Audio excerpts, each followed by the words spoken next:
আসসালামু আলাইকুম এভরিওয়ান, কেমন আছেন? আশা করি ভালো আছেন। আজকে আপনাদেরকে একটি গল্প শোনাবো। গল্পটা হচ্ছে বনের রাজা সিংহ, তার পাশে পাশে থাকতেন শেয়াল পণ্ডিত। তো শেয়াল পণ্ডিতের দীর্ঘদিন কোনো কাজ নেই, পণ্ডিত হলেও কিছুটা আবার কুটবুদ্ধি সম্পন্ন শেয়াল পণ্ডিত। তো সিংহকে বুঝালো, মহারাজ, গাধাগুলোর তো কোনো কাজ নাই, গাধাগুলোকে কাজে লাগানো দরকার। তো মহারাজ বললেন, তো কী করতে হবে? গাধার সাম্রাজ্য থেকে একটা গাধাকে ধরে নিয়ে আনেন, ধরে এনে তাকে ফাঁসিতে ঝুলাবেন। তো মহারাজ বলল, কেন? তো বলল যে ওর কাজই হচ্ছে বোঝা বহন করা, কাঁধে বোঝা নিয়ে বোঝা বহন করা। যদিও গাধা দেখতে ঘোড়ার মতো, গাধা কিন্তু ঘোলাইয়া পানি খায়, আর ঘোড়া যেখানে পানি পান করে একদম স্বচ্ছ পানিটাই ঘোড়া পান করে।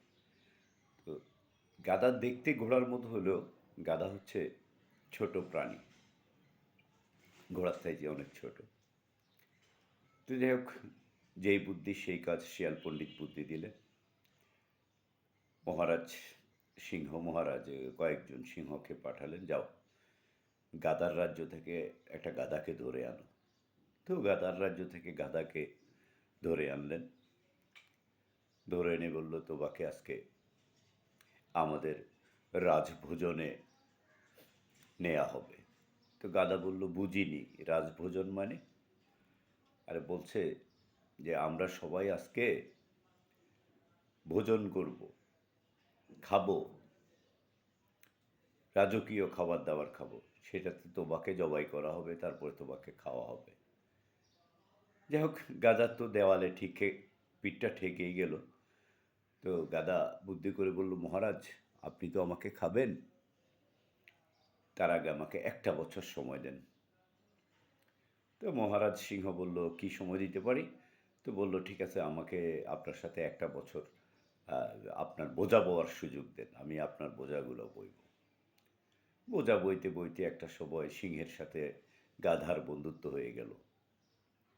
বন্ধুত্ব হওয়ার পরে সিংহের ও গাধার প্রতি একটা মায়া মমতা জন্মে গেল। ঠিক আছে, বলল, তো তোকে 1 বছর পরে আর খেলাম না, তোকে ছেড়ে দিলাম, তুই যা, তোর সাম্রাজ্যে গিয়ে তুই নেতৃত্ব দে। তো গাধা ফিরে আসলেন, আসিয়া সাম্রাজ্যের সব গাধাকে ডেকে বললেন, আমি আজকে থেকে তোমাদের নেতৃত্ব দেব, তোমাদের সুখ দুঃখের পাশাপাশি আমি থাকব, তো আসো। এভাবে চলছিল দিন। একদিন মহারাজ সিংহ গেলেন গাদার রাজ্যে।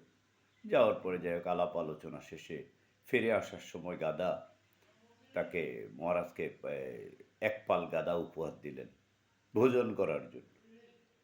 যাই হোক, এভাবে চলতেছে। তারপরে যতবারই সিংহ যায়, ততবারই আসার সময় একটা গাদার ফল ওনাকে উপহার দেয়। প্রথমে গাদাদেরকে বুঝিয়েছিল যে সিংহের সাম্রাজ্যে যেহেতু গাদা কম, তো ওখানে গাদার লালন পালন করা হয়। পরে যাই হোক, দেখলো যে গাধারা দেখলো যে না, গাধা তো সিংহের রাজ্যে দেখা যায় না, গাধাগুলোকে আর খুঁজেও পাওয়া যায় না, গাধাগুলোকে খেয়ে ফেলে। আচ্ছা, যাক।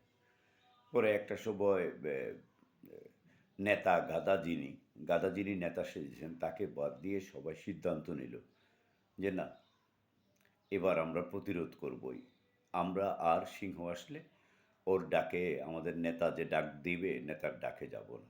তো যাই হোক, যথারীতি সেই কাজ, সিংহ গেলেন, গাদা একা একা কথা বললেন।